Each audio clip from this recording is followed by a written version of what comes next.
When a young person starts college or moves to a new city for his or her first job, it is common for him or her to rent an apartment rather than buy a house.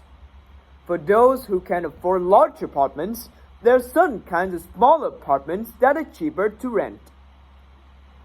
These small apartments may be called efficiency apartments, studio apartments, or lofts. An efficiency is usually an apartment that has only one room. The person living in such an apartment sleeps, cooks, and eats in the living room. For this reason, most people who moved into efficiency apartments buy couches that can turn to beds. That way, during the day, they can sit on the couch to read or watch TV.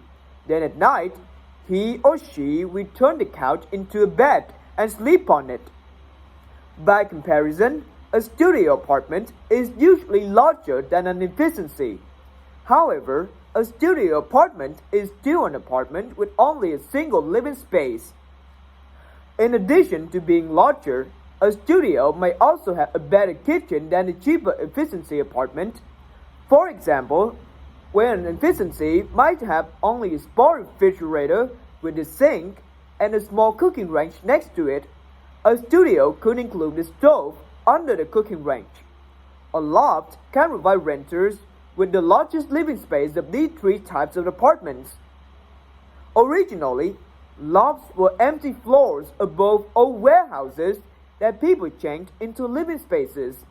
Artists liked living in these kinds of places because these places were cheap and there was plenty of room to be creative in such a living space. Even in a very large loft, there are no walls dividing up the living space. The only wall inside the loft are usually found around the bathroom.